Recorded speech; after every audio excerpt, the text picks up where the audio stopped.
Hi friends, ఎలా ఉన్నారు అందరూ? ఈసారి వెజిటేరియన్లో స్పెషల్ ఐటెం ట్రై చేశానండి. ఏంటి అనుకుంటున్నారా? రాజ్మా మసాలా కర్రీ అండి.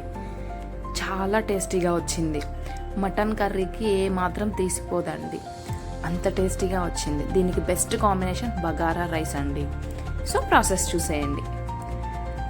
ఈ కర్రీకి మెయిన్ థింగ్ ఏంటంటే రాజ్మాని ముందు రోజు నైటే సోక్ చేసుకోవాలండి. ఓవర్ నైట్ సోక్ అయితేనే చాలా బాగా కుక్ అవుతాయి రాజ్మా.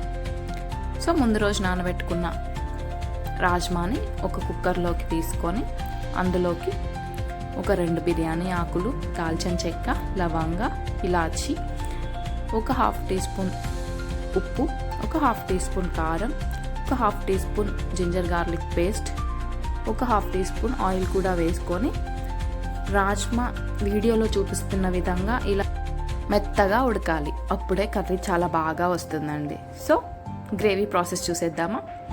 ఒక కడాయిలోకి 1 టేబుల్ స్పూన్ ఆఫ్ ఘీ తీసుకొని 2 టేబుల్ స్పూన్స్ ఆఫ్ ఆయిల్ వేసుకోవాలి. కొద్దిగా జీలకర్ర, పచ్చిమిర్చి, ఒక ఫుల్ కప్ ఆఫ్ ఆనియన్స్ వేసుకొని అవి త్వరగా వేగడానికి కొద్దిగా సాల్ట్ వేసుకొని వేయించుకోవాలి. ఆ తర్వాత కొద్దిగా కొత్తిమీర కూడా వేసుకొని గోల్డెన్ బ్రౌన్ కలర్ వచ్చేంత వరకు వేయించుకోవాలి. వేగాక ఒక 1/2 teaspoon ginger garlic paste వేసుకోవాలి. అది వేగాక తగినంత కారం, ఉప్పు కూడా వేసుకొని ఒక 1/2 మినిట్ కుక్ అవ్వాలి. ఆ తర్వాత వేయించిన జీలకర్ర పొడి, గరం మసాలా కూడా వేసుకొని కలుపుకోవాలి. ఈ మసాలాలు మాడిపోకుండా ఉండడానికి ఒక చిన్న గ్లాస్లో సగం నీళ్లు వేసుకొని ఆయిల్ పైకి తేలేంత వరకు కుక్ చేసుకోవాలి. ఇలా ఆయిల్ పైకి తేలినాక ఒక 2 టమాటాలని ఇలా ప్యూరీ లాగా చేసుకొని వేసుకోవాలి.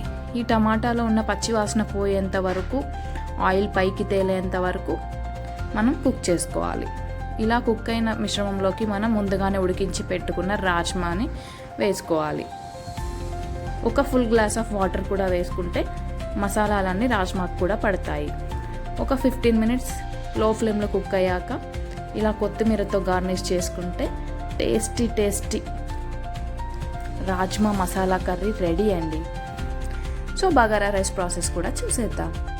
సో రైస్ కోసం ఒక కుక్కర్లోకి మనం తగినంత ఘీ, అదేవిధంగా కొద్దిగా ఆయిల్ కూడా వేసుకొని బగారా స్పైసెస్, కొద్దిగా బిర్యానీ ఆకు కూడా వేసుకొని వేగనివ్వాలి. ఈ బగారా చాలా సింపుల్ స్టెప్స్తో చేశానండి, చాలా టేస్టీగా వస్తుంది. సో స్పైసెస్ అన్నీ వేగాక ఒక 4 పచ్చిమిర్చీలు, ఒక గుప్పడంత పుదీనా అనేది మెయిన్ సీక్రెట్ అండి బగారాకి. ఆయిల్లో వేయిస్తే మంచి ఫ్లేవర్ వస్తుంది బగారా రైస్కి. సో ఈ పుదీనా, కొత్తిమీర వేగాక ఒక ఫుల్ కప్ ఆఫ్ ఆనియన్స్ కూడా వేసుకొని వేగనివ్వాలి. ఆ తర్వాత మనం కట్ చేసి పెట్టుకున్న టమాటో, క్యారెట్ కూడా వేసుకొని వేగాక రైస్కి సరిపడని వాటర్ కూడా వేసుకోవాలి. అదేవిధంగా తగినంత సాల్ట్ కూడా వేసుకొని ఇలా వాటర్ బాయిల్ అయ్యేటప్పుడు మనం ముందుగా కడుగు వేసుకొని ఇలా ఒకసారి కలుపుకున్న తర్వాత కుక్కర్ మూత పెట్టుకొని 2 విజిల్స్ వచ్చేంత వరకు కుక్ అవ్వనివ్వాలి. 2 విజిల్స్ వచ్చాక చూసారా పొడి పొడిగా ఎలా వచ్చిందో రైస్, చాలా టేస్టీగా ఉంటుందండి ఈ టైప్ ఆఫ్ బగారా రైస్. ఈ బగారా రైస్లో రాజ్మా కర్రీ వేసుకొని తింటుంటే టేస్ట్ మాత్రం అద్దిరిపోతుందండి. బాగుందా? మీకు నచ్చిందా? ట్రై చేసి ఎలా వచ్చిందో కామెంట్ చేయండి. సబ్స్క్రైబ్.